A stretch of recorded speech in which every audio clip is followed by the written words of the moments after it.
स्वागत है इस तीसरे लेक्चर में जहाँ पे हम करेंगे डेटा टाइप्स एंड वेरिएबल्स पे प्रोग्रामिंग। थोड़ा सा एक छोटा सा प्रोग्राम होगा, उसके बाद नेक्स्ट लेक्चर में हम ऑपरेटर्स वगैरह यूज़ कर प्रोग्राम को और थोड़ा बढ़ाएंगे। तो फिलहाल के लिए इस लेक्चर में हम फोकस करते हैं डेटा टाइप्स एंड वेरिएबल्स पे। तो जैसे ही मैंने बताया था, वेरिएबल्स एक कंटेनर होता है जहाँ पे हम वैल्यूज़ को स्टोर करते हैं और उन वेरिएबल्स को पहचानने के लिए हम डेटा टाइप असाइन करते हैं कि वो वेरिएबल किस टाइप का डेटा को स्टोर कर रहा है। ओके, अब डेटा टाइप्स एंड वेरिएबल्स को लिखने का एक सिंटैक्स होता है। सिंटैक्स, सही सुनने, सिंटैक्स। सिंटैक्स यानी कि लिखने का फॉर्मेट।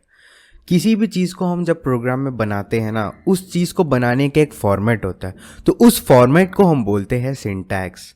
तो देखते हैं डेटा टाइप्स एंड वेरिएबल्स बनाने का सिंटैक्स क्या होता है, और बोल सकते हैं एक वेरिएबल को डिक्लेयर करने का या बनाने का सिंटैक्स क्या होता है। तो सबसे पहले हम लिखते हैं डेटा टाइप, उसके बाद वेरिएबल का नाम, देन इक्वल टू वेरिएबल में जो वैल्यू देना वो वैल्यू देकर हम ब्रेक करते हैं। तो स्टार्ट करते हैं हम वेरिएबल बनाने से। तो यहाँ पे मैं जितने डेटा टाइप्स है ना, उन सारे डेटा टाइप्स को लेकर वेरिएबल्स बनाऊंगा। तो स्टार्ट करते हैं हम इंटीजर से। तो मैं एक इंट ए नाम का वेरिएबल बनाया। अब वेरिएबल का नाम आप कुछ भी दे सकते हो। ओके, वेरिएबल का नाम आप कुछ भी दे सकते हो। इस डिपेंड्स ऑन यू, लाइक क्या यूज़ कर रहे हो। अगर आप एज यूज़ कर रहे हो तो आप वेरिएबल का नाम एज दे सकते हो। ओके, तो यहाँ पे मैं सिंपली ए लिख दे रहा हूँ और ए के अंदर वैल्यू स्टोर कर रहा हूँ 1, और इसके बाद ब्रेक कर दे रहा हूँ। सिंटैक्स देखना, डेटा टाइप मैंने दिया है, देन वेरिएबल का नाम दिया मैंने, देन इक्वल टू वैल्यू दे दिया, देन ब्रेक कर दिया। अब ये ब्रेक देना बहुत इंपॉर्टेंट होता है। जब तक ब्रेक नहीं दोगे तो हमारा जो कंपाइलर है वो दूसरे लाइन पे जाकर नहीं देख सकता है। ओके, जब ब्रेक दोगे उसके बाद ही कंपाइलर दूसरे लाइन में जाएगा। देन हम एक फ्लोट वेरिएबल बनाएंगे। ओके, तो डेटा टाइप मैंने फ्लोट दे दिया और वेरिएबल का नाम मैंने बी दे दिया और वैल्यू दे दिया 1.2222। ओके, देन उसके बाद मैं बनाऊंगा एक डबल और नाम दे दूंगा मैं सी, और मैं वैल्यू दे दूंगा यहाँ पे 2.34 ब्ला ब्ला ब्ला ब्ला, जितना है मैंने दे दिया। ओके, अब मैं जाऊंगा कैरेक्टर डेटा टाइप्स बनाने। तो उसके लिए हमारे पास एक कैर है और एक हमारे पास स्ट्रिंग है। ओके, तो कैर में हम क्या स्टोर कर रहे हैं आप देख सकते हो। यहाँ पे मैंने हर चीज़ स्मॉल में लिखा है। तो यहाँ पे केस सेंसिटिव मैंने बताया हुआ है। तो आप कीवर्ड जितने भी हैं ना यहाँ पे डेटा टाइप्स, उन सबको स्मॉल में ही लिखा जाता है। ओके, तो आपको स्मॉल में लिखना है। और यहाँ पे कैरेक्टर और स्ट्रिंग मैंने लिख दिया। अब यहाँ पे देखना, वेरिएबल्स को हमने जब इंटीजर डेटा टाइप दे रखा था यानी न्यूमेरिक डेटा टाइप, तो हम डायरेक्टली नंबर्स दे रहे थे। लेकिन जब भी हम कैरेक्टर डेटा टाइप का यूज़ कर रहे हैं ना, तो वहाँ पे हम डबल कोट्स और सिंगल कोट्स का यूज़ करेंगे। यानी कि कैर समझना, कैर हमारे एक सिंगल कैरेक्टर को स्टोर करता है। तो सिंगल कैरेक्टर यानी कि हम एक सिंगल कोट देंगे और सिंगल कोट के अंदर हम वैल्यू को स्टोर करेंगे। ओके, और यहाँ पे गड़बड़ी आ जा रहा है कि मैंने यहाँ में डेटा टाइप तो बनाया लेकिन वेरिएबल नहीं बनाया। तो मैंने एक डी नाम का वेरिएबल बना दिया। तो यहाँ पे भी मैं ई नाम का एक वेरिएबल बना देता हूँ। और कैर को जैसे मैंने सिंगल कोट्स में सेव किया था क्योंकि वो सिंगल डेटा यूज़ कर रहा है, वैसे ही हम स्ट्रिंग को हम डबल कोट्स के अंदर देंगे।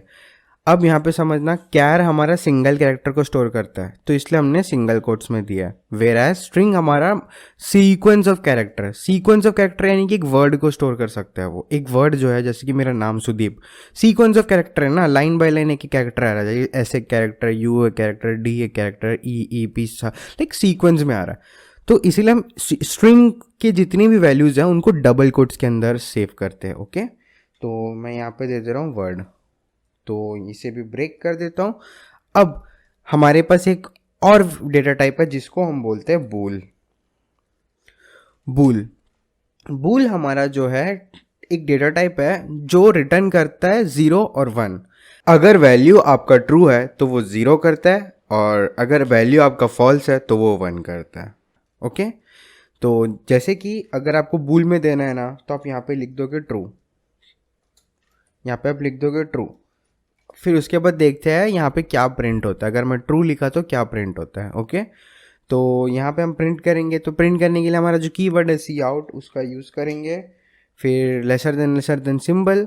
अब लास्ट बार हमने देखा था हेलो वर्ल्ड प्रिंट किए थे इन डबल कोट्स के अंदर। तो डबल कोट्स के अंदर जो भी लिखोगे ना वो एक कमेंट बन जाता है। तो अब जैसे कि डबल कोट्स के अंदर आप ए लिखोगे ना, तो कंपाइलर डायरेक्टली ए को प्रिंट करेगा। ए की वैल्यू जो 1 है ना, इस 1 को प्रिंट नहीं करेगा।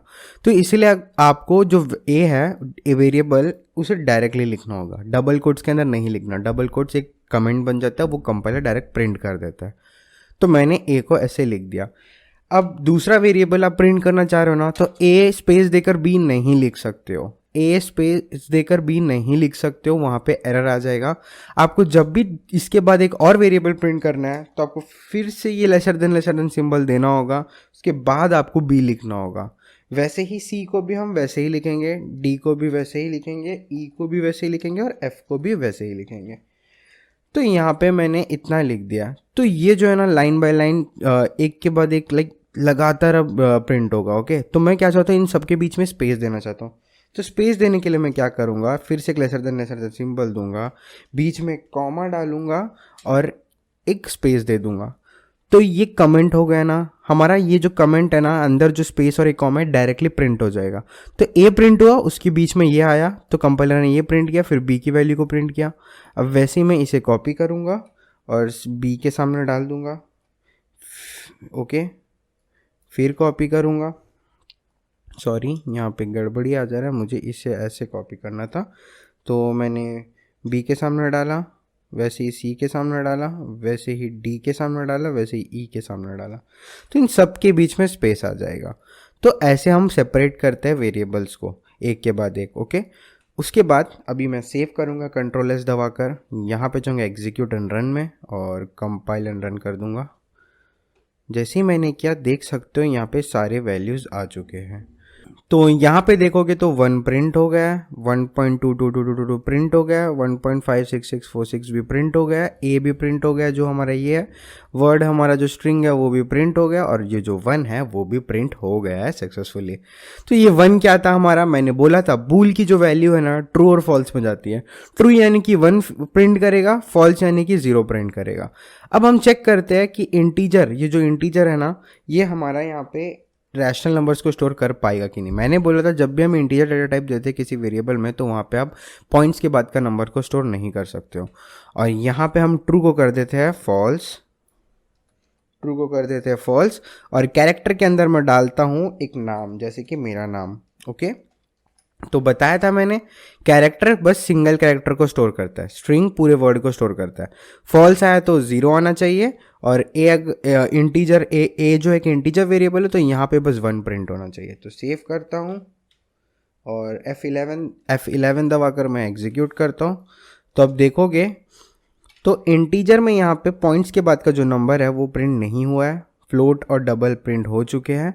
पी हमारा जो सुदीप था, कैरेक्टर हमारा डेटा टाइप था ना इस डी का, तो यहाँ पे पूरे सुदीप में से बस पी को इसने प्रिंट करवाया, सुदीप पूरा जो वर्ड है उसे प्रिंट नहीं कराया। तो मैंने बोला था कैरेक्टर हमारे एक सिंगल कैरेक्टर को ही स्टोर करता है, तो यहाँ पे पी को इसने स्टोर कराया तो पी को प्रिंट कर दिया। देन वर्ड हमारा नॉर्मली स्ट्रिंग था वो वर्ड प्रिंट हो गया। अब हमने यहाँ पे फॉल्स डाला तो यहाँ पे 0 आ चुका है। तो इतने से चीज़ों में तो यहाँ पे हमने एक सिंपल सा प्रोग्राम किया है डेटा टाइप एंड वेरिएबल्स को समझने के लिए। तो यहाँ पे हमने डेटा टाइप और वेरिएबल्स सीख लिया है।